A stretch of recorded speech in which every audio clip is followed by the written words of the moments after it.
what if I told you that the whole idea of the modern novel, the blueprint for pretty much every story we love today, was basically born from the private letters of a teenage girl? Well, that's exactly what we're diving into today. We're going to look at the opening letters of Samuel Richardson's Pamela and figure out how her story completely changed the game for literature. So, yeah, it just looks like a simple letter, right? But what's actually unfolding in these pages? Well, it was a totally new way of telling a story.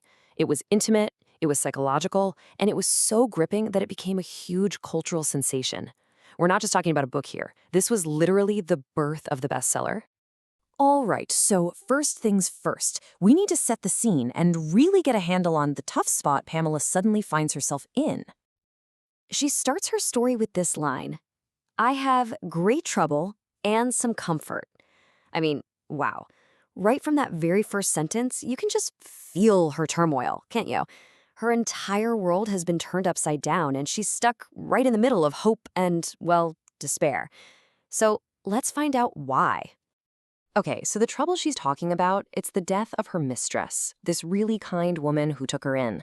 But the comfort, that comes from the lady's son, who's now the new master of the house. He actually takes Pamela by the hand, gives her money from his own wallet, and promises he'll be a friend to her, for his late mother's sake. On the surface, it really seems like a lifeline, right? But that lifeline? Yeah, it starts to feel a lot more like a leash, and it happens fast. The master's attention goes from kind to kinda creepy and controlling. And you really see that shift in this one key moment.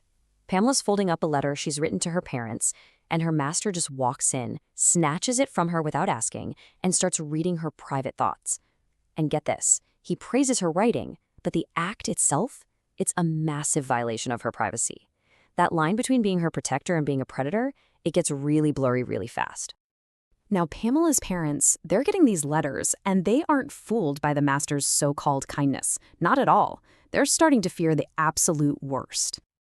And you can just feel their terror in the letter they send back. I mean, sure, they're poor, but they are absolutely horrified at the idea of their daughter being brought to anything dishonest or wicked. They see right through the master's act, and they're afraid it's all just a trap, one that's leading straight to what they call her ruin. So this is the huge dilemma Pamela is stuck in. On one hand, you've got the master promising friendship and money, which looks like an amazing opportunity. But on the other hand, you have her father's warning, which paints this picture of a terrible danger to her very soul. And this is the question her father asks her, the one that really becomes the moral heart of the whole book. He says, what signify all the riches in the world with a bad conscience and to be dishonest? He's basically asking her to choose poverty with honor or wealth with total disgrace. So with that huge moral choice just hanging in the air, the master's actions start to get even worse. And it all leads up to a moment that is just, well, truly shocking. And we have to remember through all of this just how young and vulnerable Pamela is. We find out from her letters she's only 15, just 15 years old. The master's compliments start to get more and more unsettling. He's openly talking about how she looks, and he even says to the housekeeper that Pamela is, quote, too pretty to live in a bachelor's house. The implication there, it's not subtle, and it is absolutely terrifying. And then he drops the bombshell. The master, right there in front of the housekeeper, just says it out loud. Now, you have to understand, for an unmarried master in the 18th century to say this about his 15-year-old servant girl, this isn't a job offer. And it is definitely not a marriage proposal. It's an order. A socially devastating command for her to become his mistress. This drama, this incredibly personal story, absolutely gripped the entire nation.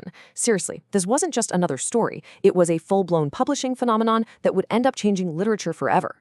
So the way Richardson did this was by using a format called an epistolary novel. By telling the story only through letters, he basically dropped readers right inside Pamela's head. You got to experience all her hopes and her fears in real time, which created this sense of psychological realism that nobody had ever really seen before in a book. And the effect was electric. It became the first real literary blockbuster. People were absolutely hooked by this deep dive into a character's mind. Think about it. A poor servant girl became a national hero.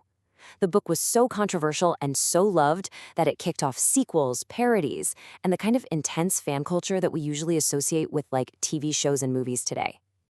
But let's circle back to the central question of the story, the one that's right there in the novel's subtitle: virtue rewarded. And this is Pamela's answer to all that pressure. When she's faced with this choice between comfort and her principles, she does not back down. She says it crystal clear. She would rather live in rags and poverty with just bread and water than give up her virtue and what she calls her good name.